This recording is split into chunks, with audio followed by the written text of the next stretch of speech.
here, you lose track of time. Hours melt into days. Days turn into years. 30 years in my case.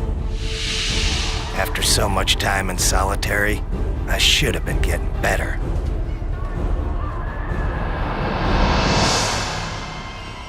But in my heart, I always knew there was no cure for what happened to me.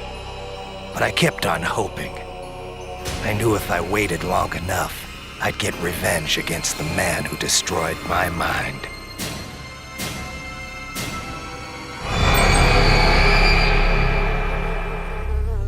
But I could only wait so long. Every day, the visions got worse. Soon I wouldn't be able to tell reality from my nightmares. But then, my life changed. He called himself Calypso. He said he ran a contest. Winner take all. In my case, first prize meant getting even with the man who stole my sanity. How could I refuse? I agreed to play.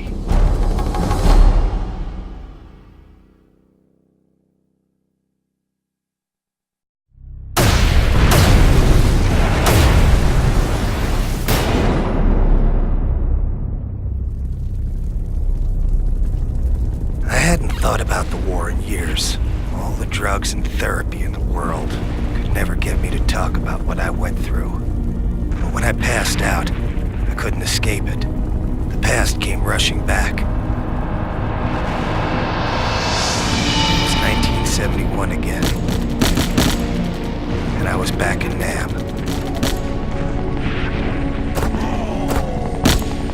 Ben had gone down. It was just me, all alone, trying to revive him. I was shouting to Benny, trying to see if he was okay. But before I knew it, the enemy was on me.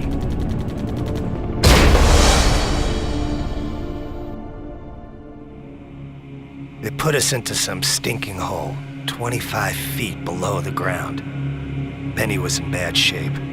I didn't know how long he was gonna hold out. Seems like forever I was screaming for someone to come and help him. Then one day, we had a visitor.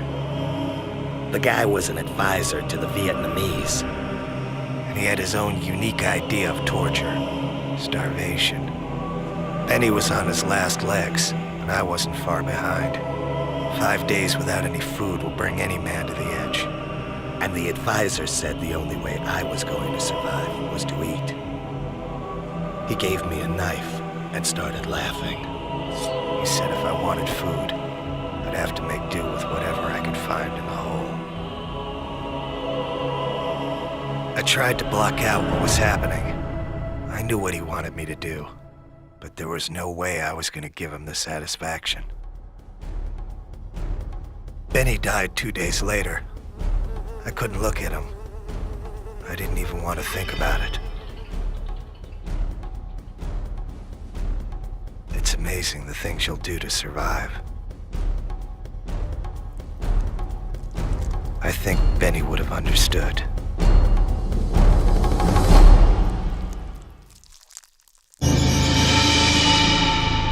They say the mind bends and twists in order to deal with the horrors of life. I think my mind bent so much it snapped in two. When a platoon of GIs freed me 2 weeks later, they tried to take the helmet off. I killed 4 of them before they took me down. After that, they shipped me back to the States and put me in the asylum. But now I have a chance to get even with the man who pushed me over the edge and made Benny die.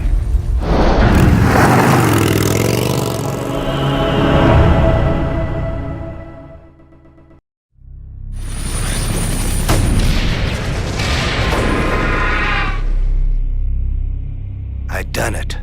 The battle was over. I'd won the contest. I went to see Calypso. Turns out he was a man of his word. He told me it was time for a reunion.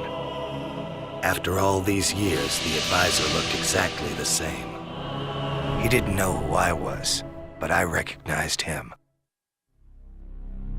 I'd been seeing his face in my nightmares for 30 years.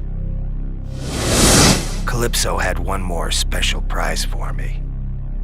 Dinner for one. 30 years is a long time to be locked away. You get kinda tired of asylum food. But after all this time, something new was on the menu. As much as I hated to admit it, over the years I developed a special craving for human flesh.